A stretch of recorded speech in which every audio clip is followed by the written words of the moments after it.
afternoon, good morning. It's been a long day. Good morning, Brooklyn College. Thank you for showing up. Thank you for being here. My name is Gaston Alonso. I am the director of the Ethel R. Wolf Institute for the Humanities at Brooklyn College. Good morning, I'm Aaliyah Ranjit Singh, and I'm a member of the Board of Advisors to the Wolf Institute. On Tuesday, we came together as a community to welcome Professor Russell M. Jeung as our current Robert L. Hess Scholar in Residence. And today, we have come together as a community for Russell's Hess Memorial Lecture titled Asian American Movements for Racial Justice, Resistance, and Solidarity. And to start our program, I would like to introduce the president of Brooklyn College, Michelle J. Anderson. Good morning, everyone. Wow, what a crowd. This is terrific. Wonderful turnout. On behalf of Brooklyn College, I want to welcome you all to the Hess Memorial Lecture and welcome our 2026 Hess Scholar in Residence, Russell Jeung. The Hess Memorial Scholarship Lecturer. The lecture is the culmination of Hess Week here at Brooklyn College. And as I mentioned on Tuesday when we opened the week, it's one of my favorite times of the academic year. I really want to thank you, Professor Jeung, for sharing yourself with us. And Hess Week was born out of a generous endowment from the Robert L. Hess family. Robert Hess was the 6th president of Brooklyn College, and this tradition of Hess continues through the Ethel R. Wolf Institute for the Humanities, and that was named after Ethel Wolf, who was the former dean of the School of Humanities and a champion of the humanities. The Ethel R. Wolf Institute has honored Hess's vision by consistently bringing top scholars to Brooklyn College to enrich the academic and cultural life of the campus. And Professor Jeung is no exception. A professor of Asian American Studies at San Francisco State University, Dr. Jeung is a scholar of tremendous breadth and depth. He's the author of multiple books and innumerable articles, and he's an activist leader working to stop AAPI hate. We're excited to hear the Hess Memorial Lecture today on Asian American movements for racial justice to close out Hess Week here. I want to thank everyone at the Wolf Institute, including Director Gaston Alonso, the administrator, Kiana Benjamin, as well as all the academic departments and staff and faculty and students who lent their time and talents to make Hess Week possible again this year. I'm proud of the nearly half-century commitment and engagement that Brooklyn has had to carry out the Hess Week interests of philosophy, history, all the departments of the humanities, art, sociology, political science, anthropology, religious studies, and all the disciplines that help us explore what it means to be human, how to understand our world, and how to fight for a more just and humane world that we share. I want to thank you all for being part of this terrific event. And I'll welcome back Gaston to continue the introductions. Thank you, Gaston. Thank you so much, President Anderson. So this morning, we must thank the members of this year's Hess Planning Committee who dreamt of this incredible week and then made it happen. So thank you to all of you. We must also thank, on behalf of all the people who joined our events this year, whether in person or online, we must thank our amazing students. Thank you so much for being here today, filling up these seats today. We thank the scholars, the advocates, the community members who participated in our public events. And we thank you because you shared with us your expertise, your passion, your wisdom, your vision for a better world. And in doing so, you engaged us in a deeply intellectual and personal way. You also gave us a vision of higher education, and particularly public higher education at its best. Thank you so much.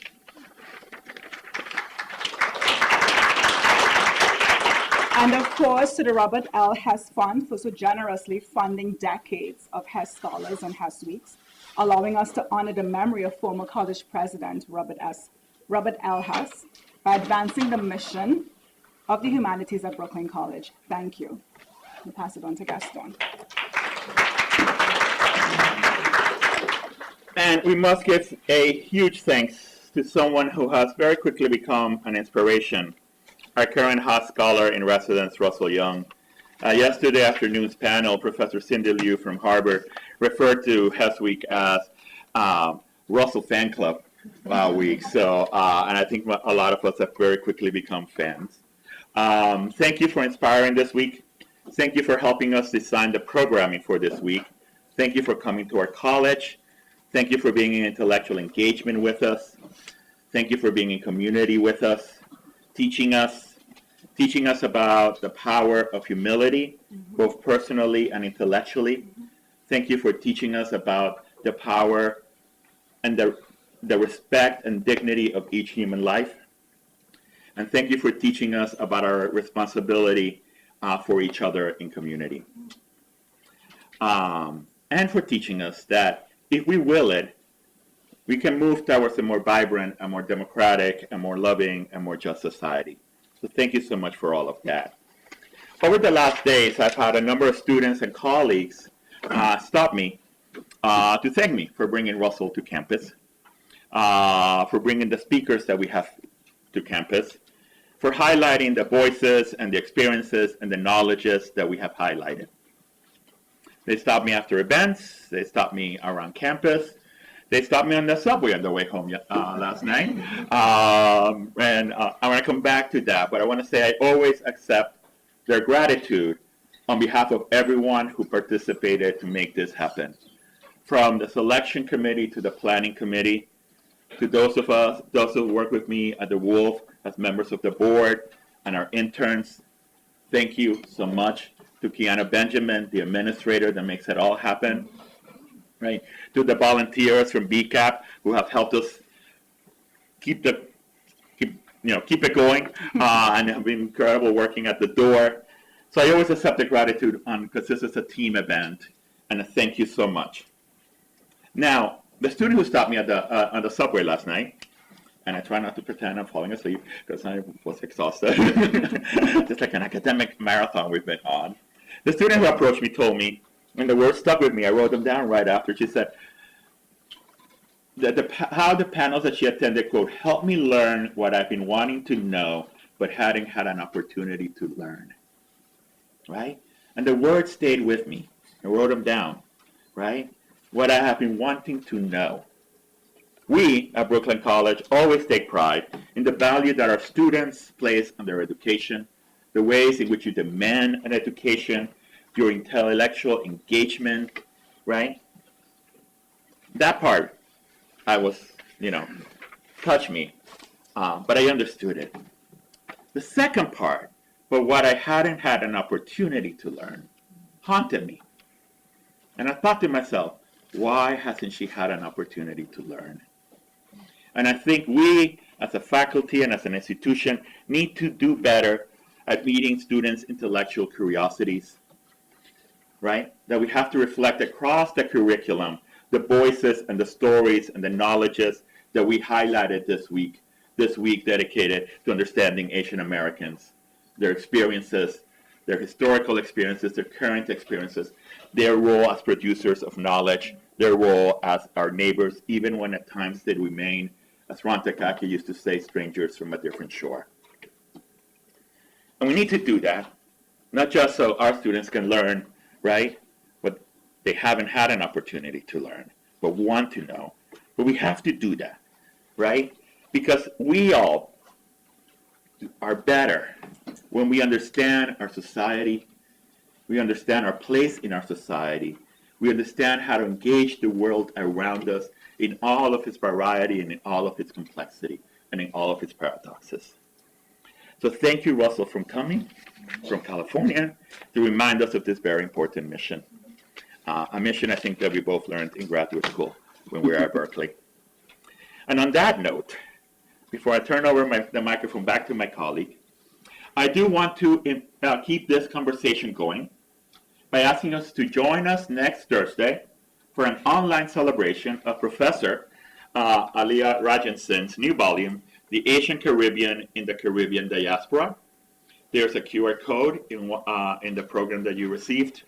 Please join us for an amazing a celebration of an amazing work, and I'm very proud of it. Thank you. And with that, I'll turn the microphone over to my colleague. Thank you so much. So now it's my honor to introduce my colleague in sociology, Professor of Sociology, Jeung Diana Pan.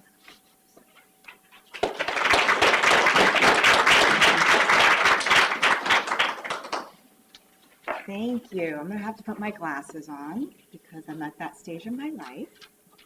All right. So, good morning. I like this echo. So welcome to our final day of the 25-26 Hess Scholar in Residence Week here at Brooklyn College. I want to thank President Anderson, Provost Bedford, colleagues, and students for engaging with our guests so thoughtfully over this week.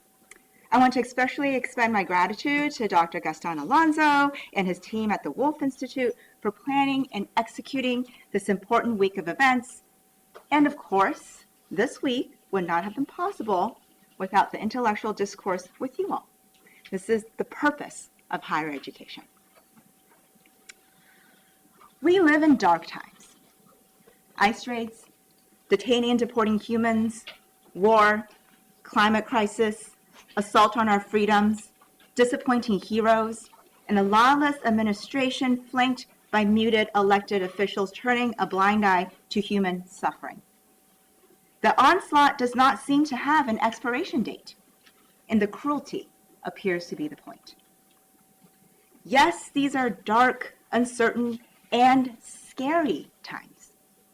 While the conversations this week have addressed our current moment, they have also, I hope, inspired us to find the light, to advocate based on moral convictions, and to remember that, quote, every person is sacred per Reverend Deborah Lee, who was with us earlier this week, and for us to remember to bear witness is human. It brings the light that exposes the dark. As most know, ethnic studies as a discipline is a light within academia, or I would argue that it is.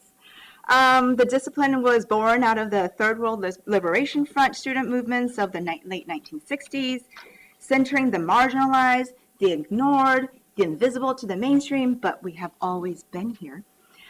This multiracial coalition of students demanded truly inclusive curriculum that not only valued, but were informed by members of their communities. The nation's first ethnic studies departments were born in the San Francisco Bay Area, at University of California, Berkeley, and at San Francisco State University, which I might add, houses the country's only College of Ethnic Studies. I am proud to share that I am a product of that college, of that legacy, that struggle for justice. When I was working on my MA in Ethnic Studies at San Francisco State over 20 years ago, I had the good fortune of taking an independent study course with a new assistant professor at the time, Dr. Russell M. Jeung, our 25-26 Hess Scholar. Dr. Jeung is a fifth-generation American of Chinese descent with long roots on these shores and ties through the diaspora. Raised in San Francisco Chinatown, Russell relocated to Oakland to live among refugees, using his sociological toolkit to help and advocate, as some of us know as public sociology. He was instrumental in leading the lawsuit against Oak Park Apartments' subpar living conditions in Oakland, California, an apartment complex home to predominantly Mexican and Cambodian immigrants. In P.S., they settled for nearly $1 million to improve the living conditions of the tenants. During the height of the COVID-19 pandemic, Russell helped found Stop AAPI Hate, the largest Asian American movement. For his work in advocacy, Russell was named a Time Magazine's most influential person in 2021, alongside, Naomi Osaka, Lil Nas X, Stacey Abrams, to just name a few. While 1/7 of the AAPI population is undocumented, Russell does not pick and choose for whom he provides witness and advocacy. After all, exclusion is at the core of U.S. immigration laws. Emma Lazarus's poem, the new Colossus, give me your tired core, etc. We've all heard this, as reminded by Professor Anju Gupta earlier this week, is but a fantasy. The main quest of our nation's immigration policies has been and continues to be simple yet extremely fraught. Who counts as American? Those who do not count has changed throughout history, while some have remained constant.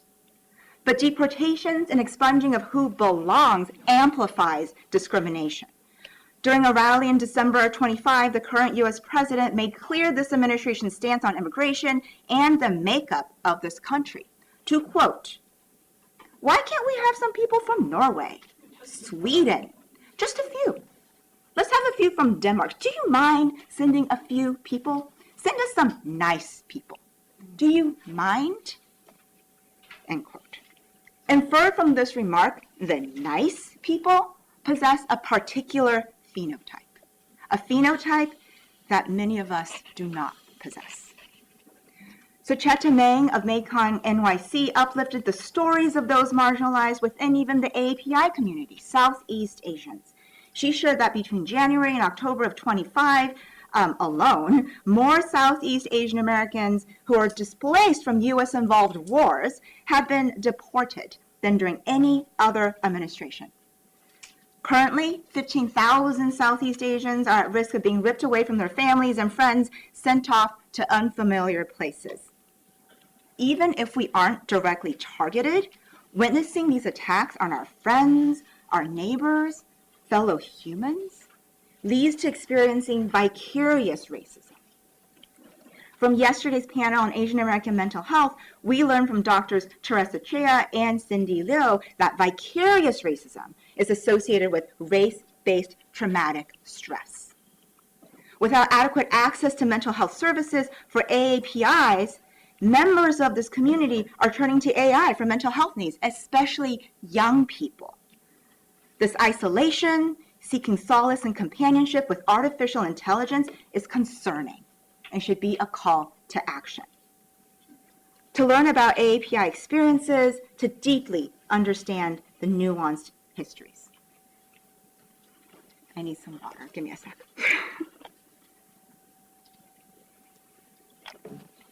Russell's words in his memoir, here's my prop, At Home in Exile, resonates with this need for concerted consideration of AAPI communities and beyond. He says, and I quote, "For many of us, if not most, how we look and how we're treated as members of a group and not just as individuals are a racial uniform that straitjackets us.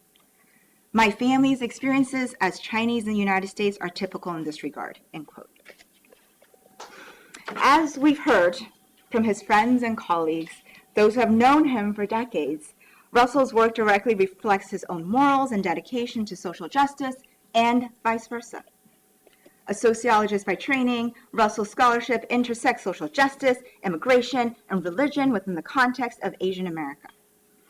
Living in Asian American heaven, also known as the West Coast, per our conversation with Dr. Ava Chen yesterday, Russell brings a keen awareness and insight of communities beyond the black-white binary, yet also exist within the liminal space of simultaneously belonging and exclusion. Over the past few days, Russell has challenged us with a reverberating question: is the current country the type we want to live in? What type of legacy do we wish for our collective future generations to inherit? I hope that the students in particular have given this answer as much thought as I have. Yes, we are living in dark times, but we also know how the story could end, or rather how it could evolve. Like Russell and Ava, and maybe a lot of people of, just kind of older, your parents' generation, for the students, we watched a lot of movies, watched a lot of TV, but I was looking for recognition and belonging on the screen, right? I have seen the Empire, the Capitol, Voldemort, and the Death Eaters overthrown by people, right? People who asserted their morals, people who organized, people who cared. We can each find and wield our own unique lightsabers, make pilgrimages, be present, bear witness, power to the people. Ultimately, which side of these stories do we see ourselves? Do we aspire to be on? I hope we all learn from our esteemed guests this week to remember our human connectiveness and exercise our convictions. This year's Hess Week coincides with Brooklyn College launching our Asian American Diasporic Studies minor. 30 years in the making.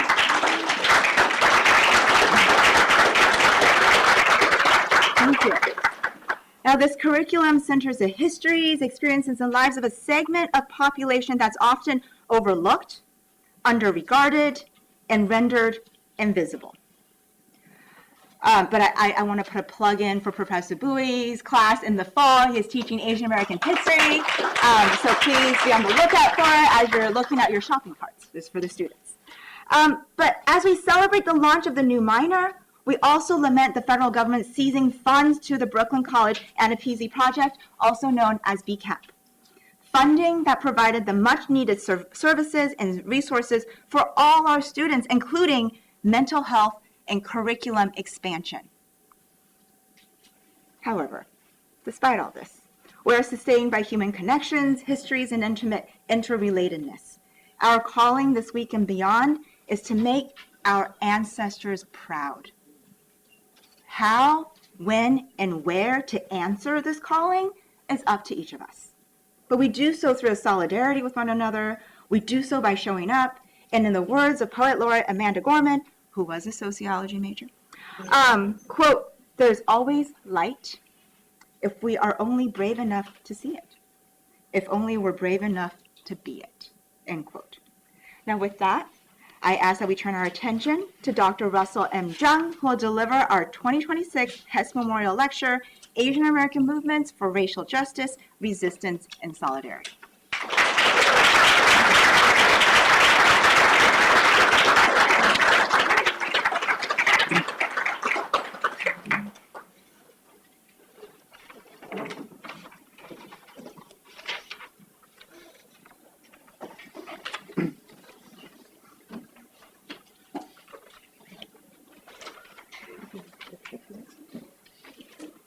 Thank you, Professor Pan. Who knew 20 years ago we would be here?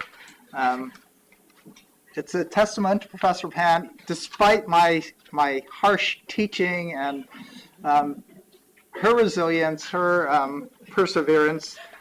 She's now your professor, and so I'm so proud of her and her work here, and thank her for her friendship over the years.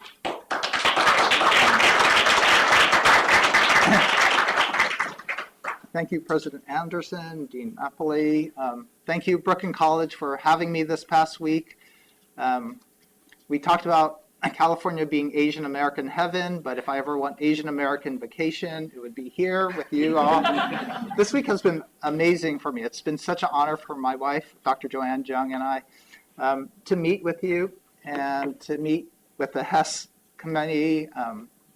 Thank you, Professor Alonso, for Kiana, for your hospitality has been warm and gracious, but I've best enjoyed meeting the students and how curious and engaged you are, how committed you are to both your learning, but to your communities and your families, and for just being present and participating so well. So you should pat the person in front of you and congratulate yourselves for being a great college. And so the faculty here are very fortunate to have you as their students. So thank you.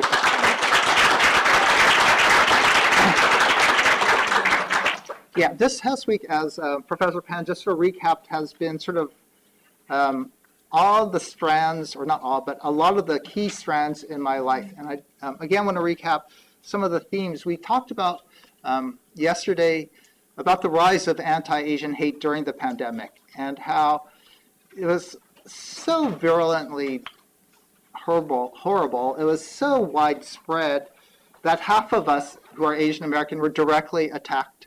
And then the rest of us experienced vicarious trauma. that we saw our families and friends being attacked, and we couldn't help thinking, oh, this could happen to all of us. And so that led to a period of collective racial trauma. And the panelists spoke about that trauma and how during that time, Asians were depressed, were anxious, we were hyper-vigilant, meaning we were always looking behind our back. And then in another session, we talked with activists on the ground how the ICE raids have, for the Asian American community, expanded that anti-Asian hate even more and led to a period of domestic terrorism. And so a lot of our communities, not just Asian, but Latino, Somali, Haitian, Hmong, we're in a period of chilling states of always, again, looking over our shoulders and afraid. We had another session where we talked about religion, and so I study religion as well. And one of the scholars said, to understand the anti-Asian hate, to understand the ICE raids and the anti-xenophobia, we have to understand America's religion. And he argued America's dominant religion now, America's God, and I define religion not what you believe in and what you belong to, but what you value and what you do. So if religion is what you value and what you do religiously, the dominant God of America is whiteness. The dominant God of America is whiteness. It's what Americans value. It's what Americans do. They practice whiteness. So that's the recap of the strands of my life. Sadly, it's like, oh, our God is whiteness. Oh, we're facing darkness. Oh, people are getting deported. So today I'm going to talk about where do we go from here, and I'm going to challenge the students. This is the question. I'm going to talk about how in the past, over 125 years ago, Chinese resisted the darkness they were facing. And as I share the history, I want you, in good humanities fashion, what are the parallels to today, right? So why are we repeating history? How do you see our government, our elected officials doing the exact same things? Who benefits from these policies? Why are they being reenacted? Why are they using the same rhetoric? Look at the parallels then of how communities resisted. So people of color weren't just victims, faceless victims of discrimination, but we, just by our lives, we were resisting, right? So look at the parallels for today of not only how we resisted, but what gave them strength during that resistance. And maybe, just maybe then, as you hear these stories, you'll realize that they're your stories as well, that they're not just Asian American stories, they're not just history, but they're your stories intertwined, and we could be living that same story. So my talk today is Chinese American resistance to immigrant laws, how migrant disobedience protected our Constitution and affirmed our dignity. So just to start, we do live in an age of terror, and I'm going to give you a couple of cases that happened this past year right near here in New York, and just so that you know, on the ground what's happening to the Asian American community, and you realize, oh, this isn't just the Asian American community, but it's happening to all of us. So Yun So Chung was a Columbia student, 21 years old. She protested the war in Palestine, and she was exercising her freedom of speech. But because she was just a legal permanent resident and not a citizen, ICE went after her. And she knew it. And ICE came and tried to find her at her home. And so she had to go into hiding simply for exercising her freedom of speech. And so she, ICE repeatedly tried to hunt her down. And it was only until she got a restraining order that she got them to stop. The second case is another New Yorker Yuanxing Jeung. He was only 6 years old. He started first grade in the New York public schools. So he's excited to begin school with his new friends, but in a normal ICE check-in where his father and his father was a single parent, just went in order to pursue asylum. That's the legal process, just following the rules. Poor little 6-year-old Yuanqing was separated from his dad, and his dad was just frantic because you know how you love your kid and how kids love their parents, but they were separated. The dad had no idea where they took his son.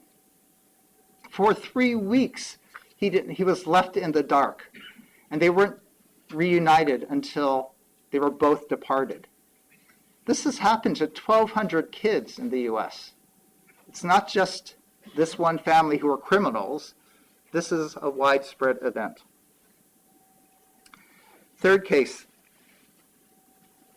Chao Feng-ge, another citizen of New York, he got detained. And if you know, and he was detained in Pennsylvania. And these ICE detention centers, they're worse than federal penitentiaries. They're for-profit prisons, right? So people are making money in order to house detainees. Chao Feng-ge had a mental health condition. He had medical conditions. But because he spoke Chinese, he couldn't communicate to the ICE guards. Later, the guards found him dead, hanging in the bathroom. One of the over 30 people who died under ICE custody. ICE said it was suicide, but the autopsy report said he was found hanging with his hands and legs tied. So how can you commit suicide when you have your arms and legs tied, right? So Chao Feng-ge is one of the 7 Asians who've died under ICE custody in these for-profit prisons. His brother is now filing a lawsuit to find out what really happened, a Freedom of Information Act. But again, this isn't a singular occurrence. This has happened time and time again, not just to Asians, but to a lot of us. It's in a for-profit prison. This is what we're paying, this is what our tax dollars are paying for. And here you see Charlie Scott Tao. He's a grandfather. He was singing karaoke in his living room with his grandkid when ICE agents forcibly broke down the door and grabbed him and said he was a predator, a child predator. He protested, but they pulled him out, and all they could do is his family could only throw a loose blanket over his head, over his shoulders. This is in Minnesota, just a couple of months ago. They bring him out into the freezing cold. He was protesting, but they let him out by gunpoint, and they drove him away from his family. And they held him, not in a building, but they held him outside in the freezing snow, in that blanket, in his flip-flops, until they finally realized he's an American citizen. This Hmong refugee became an American citizen, went through the process, and yet this is how we're treating American citizens. No due process, just unlawful, forcible entry, and arrest of American citizens. So then they just let them go with no apology. So that's what's happening on the ground. I don't know if you could connect to these stories. These are just Asians on the East Coast, but again, it's happening across the nation. It's not just Asians, obviously, but all our communities, and including American citizens. So I'm going to talk about historic civil disobedience. That what's happening today, even though it seems horrendous, and we say, oh, this is just an exception, this is different. We're going to look at a 19th century case, and when Chinese were confronted with similar situations, they engaged in civil disobedience. And again, that's when you actually know you're breaking the law. You work together collectively to break the law, and you're willing to pay the penalty for breaking the law to show how bad the law is. It's not just like, oh, I'm going to get arrested by protesting. No, it's like you're willing to pay the penalty for breaking the law. And so again, I'm going to talk about 3 cases of civil disobedience and lawsuits. And again, for you students, what are the parallels to today? What are the parallels to your life? And what are the parallels and strategies we can employ? So I'm going to talk about 3 cases of how we've, in the past, Chinese were criminalized, how they then fought for equal rights, and how they sought to gain moral repair. So in the 19th century, Chinese were one of the largest immigrant groups coming to the U.S. And right away, Chinese faced hostility, xenophobia, and especially government policies to criminalize them and to say they need to be expelled from this country. So all aspects of Chinese were criminalized. Where we live, I'm going to say where we lived was made illegal. How we worked was made illegal. Even how we looked was made illegal. One of the first laws, and this is really early on, is that in 1870, San Francisco, the city of San Francisco, passed what we call the Cubic Air Ordinance. And what this law did said, if Chinese were living in crowded conditions, you needed something like 500 cubic air feet per person. But because Chinese were poor and because they were single men, they often, and because they were ready, they were trying to go to the mines, they just were living in temporary lodging places, right? That's where they could afford to live. This is how they lived. It was temporary. But where they lived was made illegal, and that was the Cubic Air Ordinance. And it was race neutral. Anybody living in these crowded conditions, that's wrong, and it's ostensibly for health, right? It's not good health to have people in such crowded conditions. So it seems race neutral, it seems it's health oriented, but all of San Francisco knew it was really aimed to target Chinese to make it difficult for them so that they would leave. And so here you could see one of the newspapers said, the people of San Francisco are alarmed by the increasing influx of Chinese, and they're using all means within their power to rid the city of those already there. And so this is one of the laws aimed not for health, not to make things better for tenants, but to rid the city of Chinese. So you get the idea. It's legal, but is it just? Is it right? Is it intentionally fair? So the Chinese realized they were being targeted. They realized America's supposed to be the land of equality, right? Isn't that in our Constitution, that all people are created equal? But so many laws were being passed against Chinese, but Chinese finally got together, and some merchants, and they actually used whatever power they had, and they stood before the city council and they wrote letters to the newspaper, and they said, look it, the Board of Supervisors have passed laws that are most unjust, most oppressive, and most barbarous. And for Chinese to be a barbarian is the worst thing you could be. So the Chinese were sneakily like making a slur against the Board of Supervisors. And they said, if this is how American civilization is, if this is what Christianity is, Chinese don't want it, right? And so Chinese began to resist these laws, and specifically the Cubic Air Ordinance. They decided they were going to go to jail instead of paying the fine. So they're getting arrested, and they were supposed to pay a fine and then just go back to the same conditions. But instead, they collectively decided we're not going to pay for 2 reasons. First of all, they couldn't afford the high penalties. But secondly, you could see here the 6 companies, their family association said, disregard the law because there's no way the government could house so many of us in jail. So they purposely tried to overfill the jail, right? So Chinese do that. They begin to, they're just living where they're living. They get arrested. They're not paying. And so they begin to fill the jail. And they say, ha, ha, ha, I now have free housing. I'm living in the same conditions in jail as I was before anyway. And now the city is violating its own law by putting us all in jail, right? Oh. So the city of San Francisco realized, uh-oh, they're filling up the jail too much. What are we going to do now? So they already criminalized where they live, so we're going to criminalize how they look. And they passed the Q ordinance. And they said, if you go to prison, then we're going to cut off all your hair, and you have to have your hair cut within an inch. And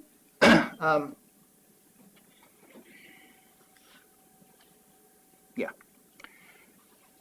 So they made this new law, the Q ordinance, that Chinese had long braids and a ponytail, and they would cut it off.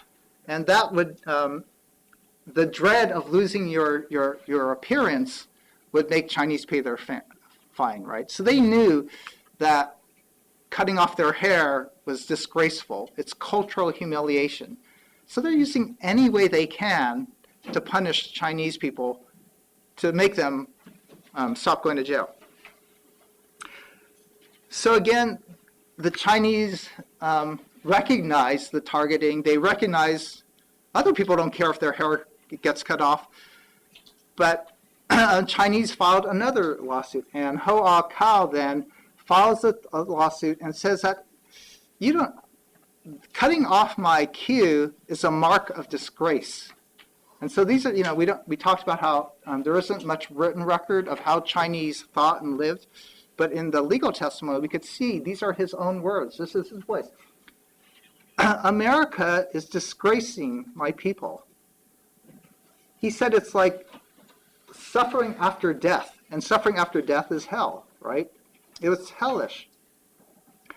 They even use mental health terms.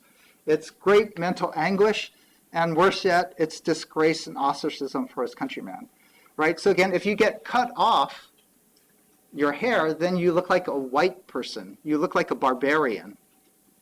And that's what the penalty was like. For Chinese, you don't recognize, what's so wrong about getting a haircut? It's sort of like losing who you are. If you have they plan to go back to China. How can you return to China if you look like a barbarian, right? So Hoa Cao sues, and eventually he wins. The judge realizes that it is degrading and cruel punishment. The judge realized they were discriminating against a class of people, and that violates the U.S. Constitution. So yay, the Chinese win. They strike down the cubic air ordinance. They strike down the Q ordinance, and Hoa Cao gets $10,000 for damages, which is a lot of money back in those days. So you could see Chinese are fighting back, trying to use civil disobedience to show how wrong the laws are, and legal lawsuits to challenge it. Oh, well, I don't have that much time. So we talked about San Francisco tried to criminalize where they lived, they criminalized how they looked, but mostly they criminalized how Chinese worked. And Chinese got forced out of a lot of occupations, so the only kind of work they could do back in those days was to do laundry work. And because that was seen as women's work, there weren't that many women out in the West back in those days. And so Chinese had to do dirty work of laundry, and people wear the same clothes for weeks and then they give it to the Chinese to wash. But San Francisco, seeing that Chinese were only working in laundries, then made all this anti-Chinese legislation. And so Chinese would deliver the laundry, clean laundry on poles, right? That's how you carry the laundry. The white laundries, they had horse-drawn carriages, and they would use their horses to return the laundries. And then the Chinese couldn't afford horses, so they had to carry it themselves, right, using poles. So San Francisco passes this law. If you use a horse, you have to pay a $3 permit fee. But if you use this, if you carry it by hand, it's $15. So they're charging the poorer launderers more money to do their work. So they call that the sidewalk ordinance. They cut the hours of laundry. And again, the laundry owners realize they're being targeted. And even white ministers began to advocate on their behalf against the discrimination. And the white ministers also agreed, pay no regard to the law. Don't pay these fines, it's wrong. So the Chinese laundries began to resist these laws. They get arrested, they hire attorneys, and the courts void the law for being discriminatory. Often this anti-Chinese resentment led to physical violence. And in one particular moment, 8,000 people gathered, and for a whole 3 nights, people rioted against the Chinese in San Francisco, destroying Chinese laundries. So you could see they're targeting their businesses. They kill 4 Chinese people during this riot, and cause over $3 million in damage. So you could see how this anti-Chinese sentiment isn't just policy, but it becomes interpersonal violence.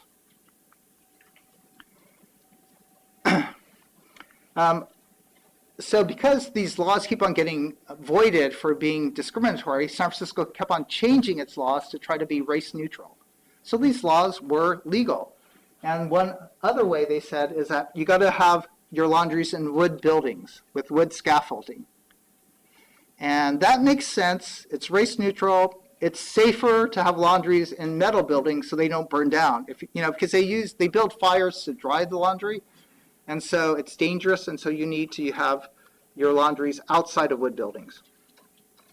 They also said you needed consent in order to operate. You need to get the Board of Supervisors to give you a permit.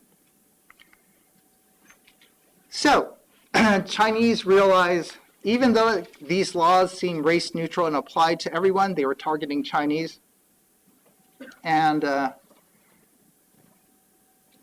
they began to organize, and they disregard the law.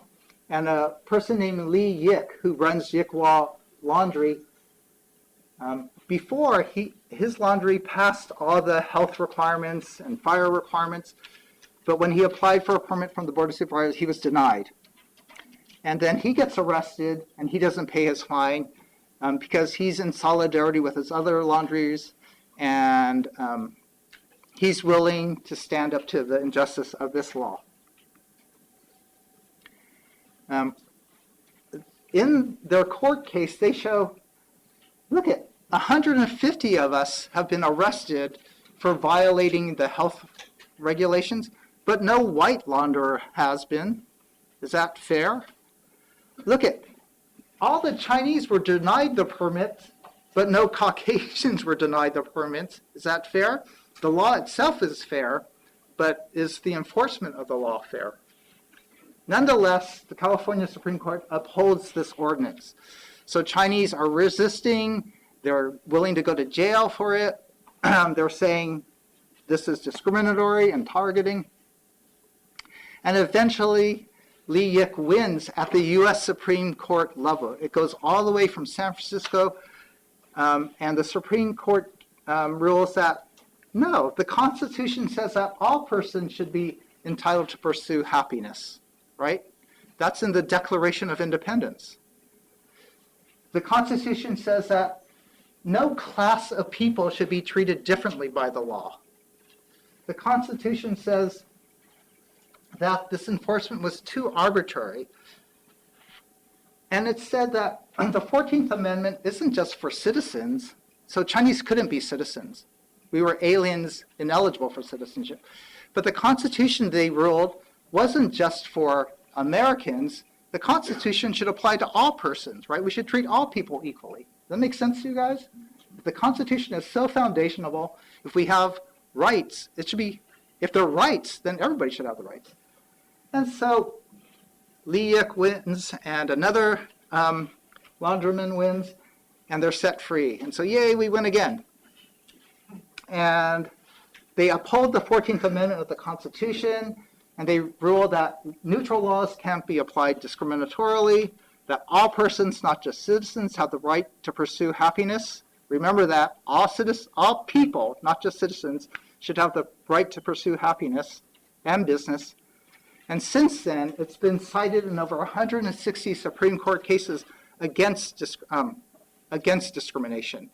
So people cite Yik Hua, this Chinese laundry guy, for all these ranges of unfair laws, from education to loitering, from same-sex marriage to World War II concentration. They often go back to Li Yik and say, you can't enforce the law discriminatorily against a person, even if they're not a citizen. Okay, last case.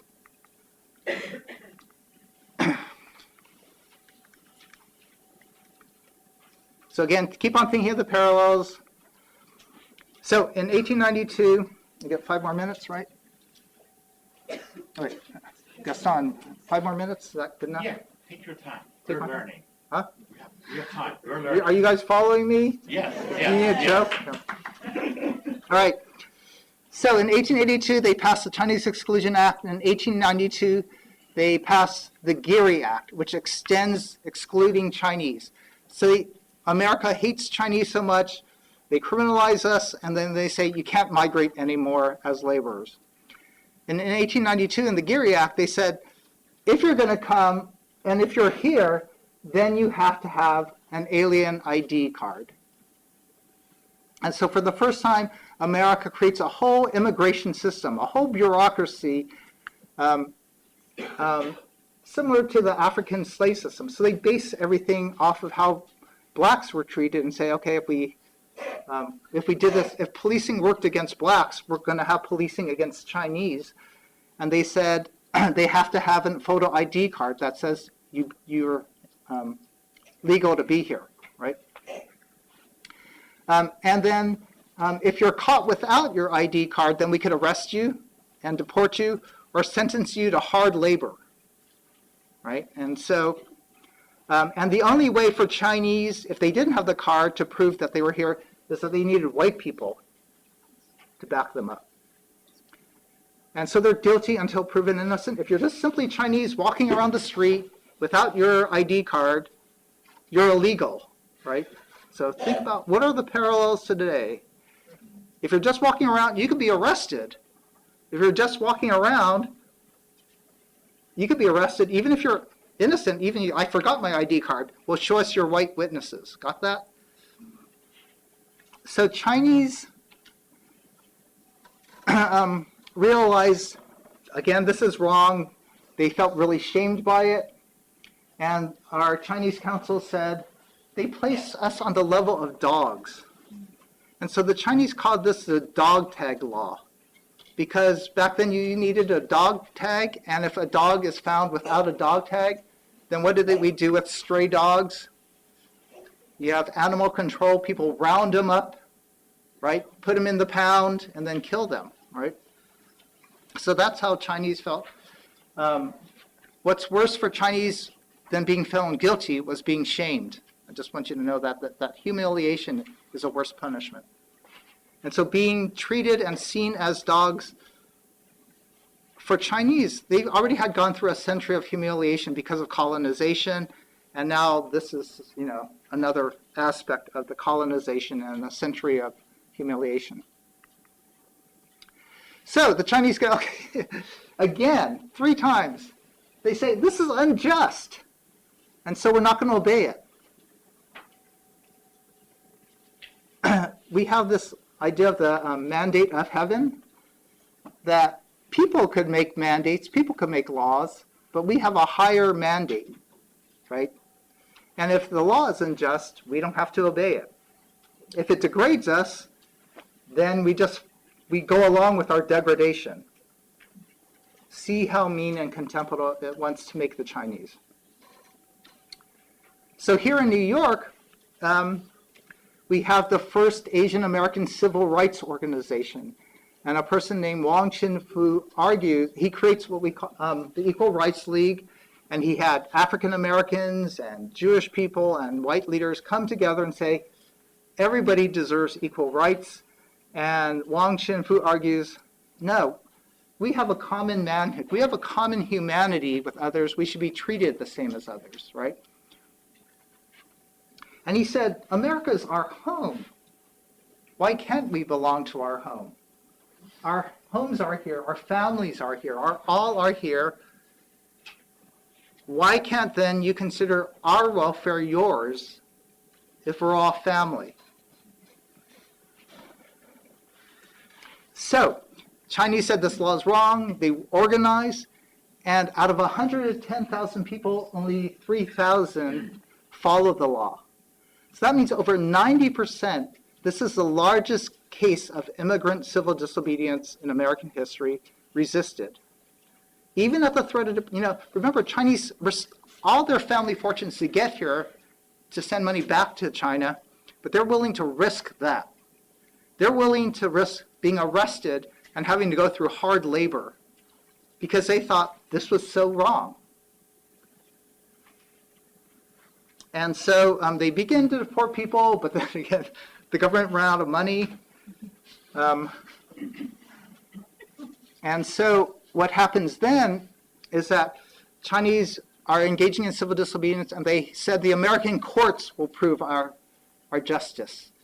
And Chinese really believed, we've won all these cases in the past, we're going to win this case too. It's clearly discriminatory, it's clearly anti-constitutional, it's clearly breaks treaties. And so we have 3 men in New York City, they went out and said, we haven't registered, arrest us. And they actually got off the ship and said, we deserve to be arrested. It goes all the way up to the US Supreme Court, but sadly, this time Chinese didn't win. And this is what gave the federal government and the executive branch plenary power, we call it, that the federal government has power over immigration, and deportation isn't a punishment. It's only a civil case. And they said, before all the cases said the Constitution applies to all people, here it said, no, aliens, you only have limited rights. And so aliens don't deserve due process. So, sadly then, that began the period of Chinese exclusion. We're considered aliens, ineligible for citizenship. We get deported. My great-granduncle was deported. We have Angel Island set up so that Chinese were seen as illegals. And so, just because we were racially profiled, thousands of the Chinese had to go through Angel Island. But Ji Gam was a minister back in the day, and he wrote against the Geary Act. And he complained and argued that this act, the Geary Act, withdraws sacred rights, that the Declaration of Independence declared to be inalienable. These rights are supposed to be sacred. These rights are supposed to be inalienable. And that means it belongs to all of us. By who we are entitled to it. One of them is the right to the pursuit of happiness. The other is the right of habeas corpus. You shouldn't arrest us. You can't hold us for no reason, simply for being Chinese. And we should be innocent until proven guilty, right? Don't you all consider those sort of foundational rights that everybody should have? And that's what Ji Gam argued. These rights aren't just constitutional. These rights are sacred. They're moral rights that we should all hold. And he challenged America in 1892 to see what kind of country it is, what kind of rights we want to uphold. So to conclude, I just want to have some time. What are the parallels? So before we go to the conclusion, what are those parallels that you see? Yeah. Well, I see that. I think it's to, I think the parallels between the Exclusion Act and what's going on today is because, I think this is because Chinese have, I think the parallels involve Chinese and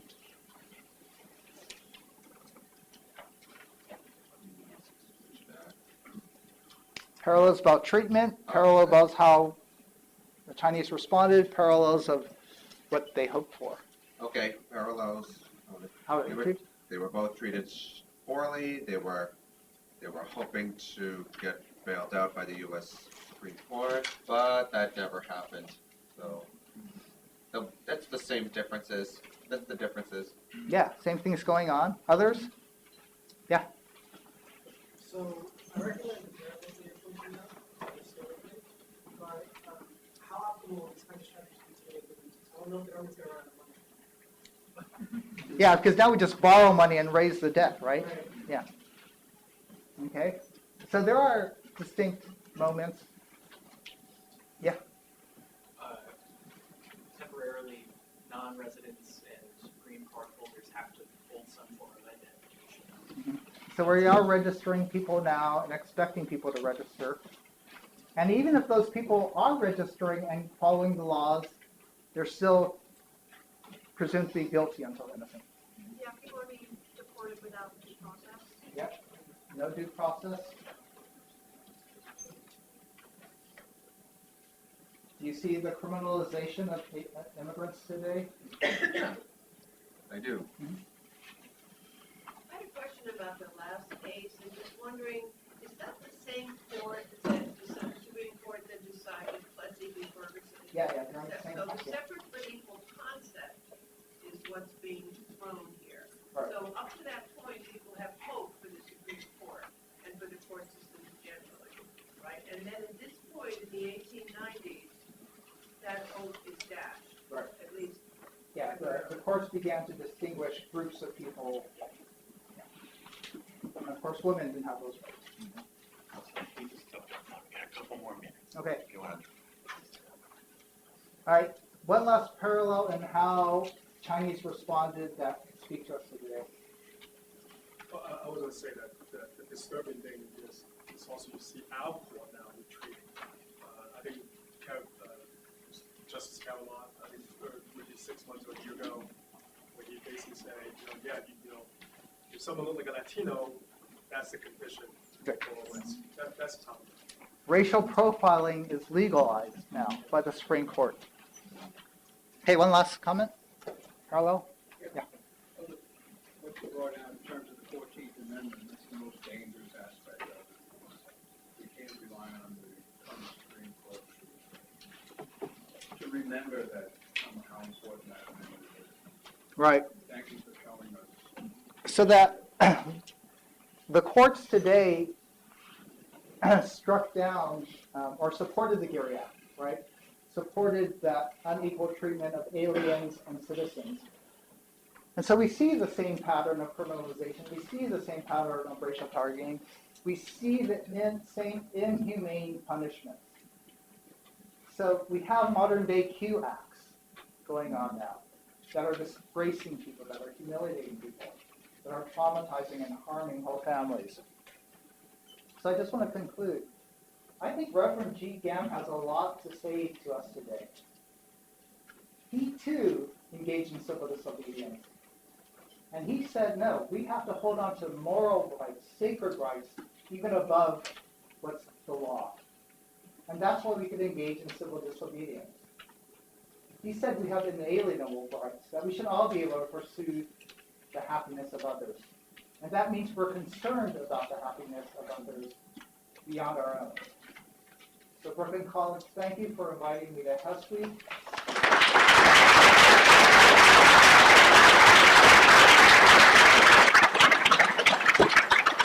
I hope you learn from our ancestors to have that same moral courage and vision. And before everyone leaves, we have one last matter of business. I'm going to give the microphone to my colleague. But Russell, thank you so much for being with us and teaching us.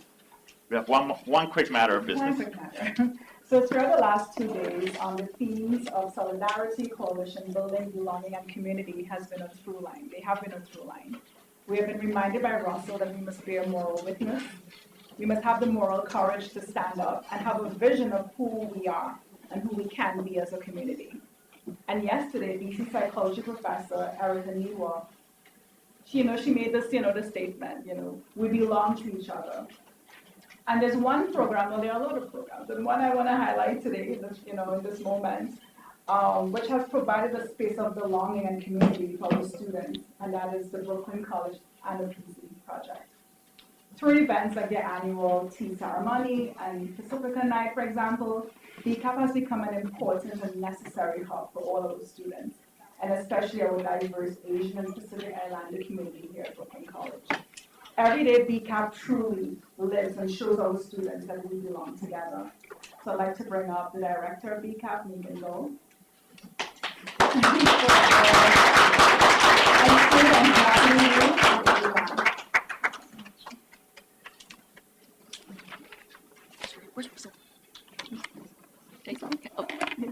We just want to say this week has so much meaning to us. As we mentioned, we just feel like there hasn't been enough representation for Asian and Pacific Islander students in the higher education spaces. Like we mentioned, actually BCAP, we just opened our doors in 2024, and we are the first and the only resource center here on campus that directly supports our Asian Pacific Islander student demographic. So in 2020, when I graduated at the age of 5, 2020 was when we felt that representation through the pandemic, but it was fueled by hate. So that was kind of the peak of our representation in modern times. And so I think looking back, it feels so healing to have just a week dedicated to us, dedicated to representation that isn't fueled by fear, but by knowledge, advocacy, community, and celebration. So I think there's always a good time to have conversations like these, but especially now, as you mentioned earlier, NAPZ programs such as ours, we're not the only ones being affected by the budget cuts by the federal government and Department of Education. I think just having this week dedicated to the histories, the struggles, just bringing attention and awareness to things our communities we both struggled in, but also have shown resilience in, it sends a message to everyone, to the federal government, to the entire country, that we are still here, and it's a powerful message saying that we're not backing down. We are here to stay. You could cut our funds, but we are going to find a way out of this. So thank you so much for being here. It really means a lot for all the panelists and Russell Jeung for being here today. Like you mentioned in your book and yesterday, how we see ourselves in these heroes' journeys and of those Disney movies. I am sure the students here also see themselves in the work and the words that you have written. So we just like to bring you up. We have a small gift for you on behalf of BCAP. This is Professor Nimnakarmi up here. I'm not sure if he left already, but this is your name written in Ranjani script. This is a Nepalese calligraphy that's phonetic based. Professor Nimnakarmi, and I'm not sure he's around, but he was here earlier. He took the time to write this for us. So thank you so much. Thank